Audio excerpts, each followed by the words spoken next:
Welcome to my camera review of the Galaxy A53. Opening the camera app, we get shown 4 shooting modes, as well as a more section. We have fun, portrait, photo, and video. Then under the more section, you find other modes like pro mode for photo and video, as well as slow-mo, night mode, and the rest. But in this video, we're focusing on mainly the 3 lenses, portrait mode, night mode, and video. I plan on making a full review on the A53 a bit later, so if there's anything specific that perhaps I didn't talk about in this video, just leave a comment. Make sure you subscribe as well so you don't miss it. Let's begin. I started by taking pictures outside. It was a bit sunny, so I was looking out for how it would handle the sky, exposure, and it did really well. The A53 from last year was actually quite impressive, and so is this. I'll definitely love to hear your thoughts on these photos.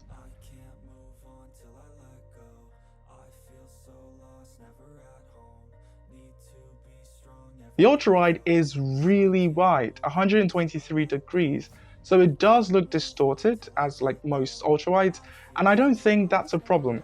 It is though not as good as the main sensor as expected. On its own, it's definitely pretty decent, but when put side by side with the main camera, well, you can see it, can't you? I took a few portrait mode shots as well, and edge detection for the most part was very okay. But I did notice at least once or twice that it had issues focusing, with close-up subjects. I would tap to focus and it would try to focus but wouldn't. But again, that happened like twice, so I guess that's not much of a big deal. But then again, this happened while I was outside after shooting for, a long period of time. So the phone was kind of hot, and I think maybe, that's why.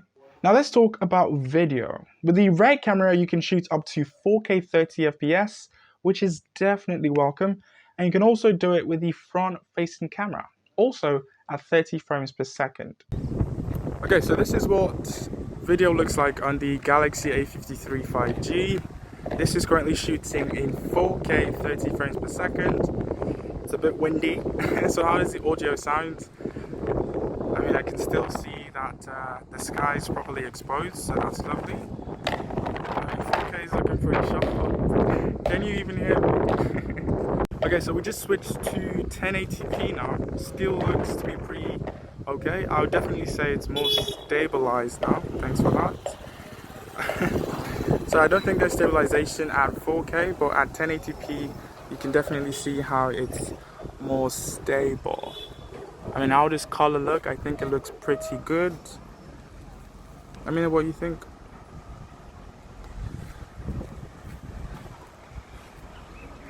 I mean, seriously, it's pretty good. Okay, so this is the front-facing camera on the Galaxy A53 5G. This is shooting in 4K. I mean, aside from my ugly face, how does it look? You tell me. Okay, so we just switched to 1080p now. This is still the front-facing camera, 30 frames per second. It's more stable, I think. The sky is not properly exposed, it's overexposed, but it is more stable. I think this should be okay for like normal people, right? I think so, yeah. Night mode was pretty good and basically kicks in once it's dark enough. Crazy, but this was taken on the iPhone XR as well. Yes, it doesn't have night mode, but still, I just thought that was really cool. The A52 already was such a great camera and one of the best in its price point. And I think the A53 is better than it, although not by a mile, but it is better. The A53 is definitely a phone to consider if you like taking pictures and videos too, in my opinion. But tell me, what do you think about the photos and videos that we've looked at so far? Do you agree with me or not? Make sure you leave a comment. And yeah, I hope to see you in the full review. Thank you guys for watching, and I'll see you when you see me.